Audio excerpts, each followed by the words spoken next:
Just for the record, Republicans aren't upset when the Southern Poverty Law Center labels racist organizations racist. We're upset when they label non-racist organizations, conservative organizations racist, and we're upset when they pay racists. That's why we're having the hearing.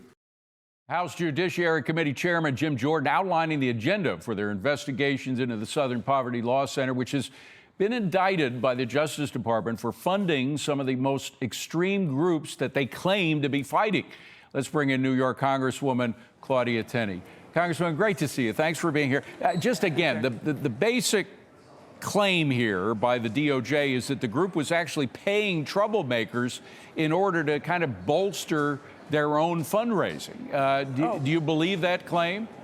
Well, it looks like they have the evidence. They were duplicitous. There were funds being solicited to get donors, and yet some of those funds were being backdoor, using people that were informants to stoke people like members of the Ku Klux Klan and others. It's like, here we are again, just like Minnesota, except it's the Quality Hating Center.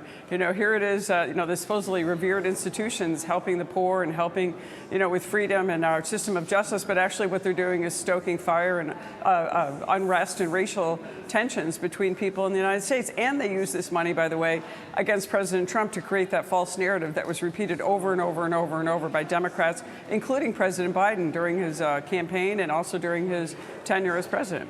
Well, you mentioned President Biden, and there was a suggestion by Jim Jordan today here on Fox. He suggested that, or he's at least looking into the possibility that not only did the Biden administration know about this, but they may have actually had the FBI, or perhaps the FBI working independently even before the Biden administration took over, was also paying some of these people for incidents. And he even suggested we're looking into January 6th, where we know that there were 26 confidential informants of the FBI there, and whether they were stirring up trouble there. That is, this was a pattern that people in power were using to prove their narrative.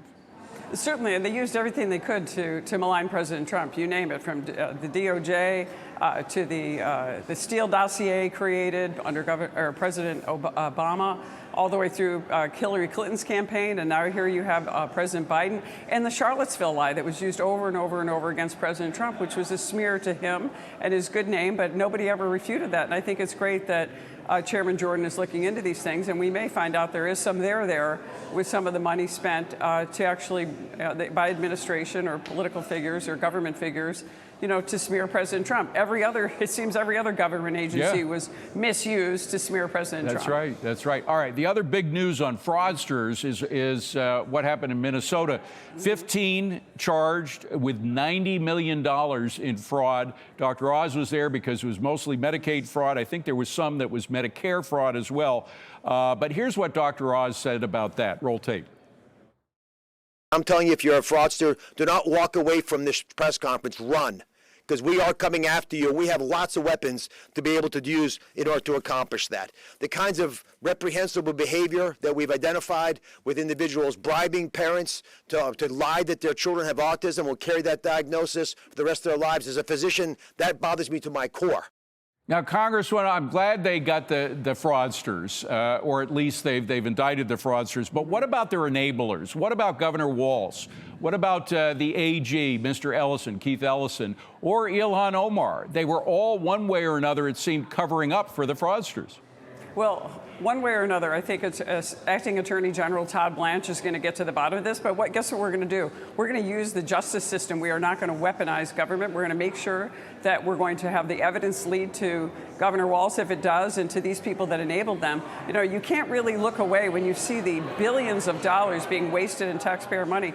And I hope that Dr. Oz and I hope everyone else turns to the next biggest fraudster state, and that's my state of New York. All kinds of fraud, abuse, and waste we know going on there. We just got out of a hearing on fraud, abuse, and waste in the Ways and Means Committee. There's a lot there. And the Democrats just look away, especially in New York State. And they're about to pass a record budget of $268 billion. Just so you know, I left in 2016 as a member of the State Assembly. It was $130 billion there at that time. State of Florida still has a smaller budget than the city of New York. And more people. Over 23 million people in Florida, only 8 million people in the city of New York. And look at what they spend on education, highest per capita rate, highest Medicaid rate. And what do we get for it? You know, Dr. Oz said that a lot of this excess spending started with COVID, when hundreds of billions of dollars were just sent out, 50% increase in Medicaid alone. Isn't the problem just too much money? Don't we have to just claw back that 50% in extra spending because of COVID? Well, think about this. Every time New York spends money, I just want to give this an example. It was a $130 billion budget in 2016. In order to pay for that budget of $268 billion that's likely going to be proposed this year, taxes have to go up. They're going to continue to go up because spending continues to go up, but less people are there. So yeah, a lot of it came from COVID. A lot of it we're finding out all across the country are from people who actually didn't go to work and they were not doing their jobs. And we're finding out that they were very lax, especially through 21 and 24. Claudia Tenney, great to see you. Thank you so much for being here.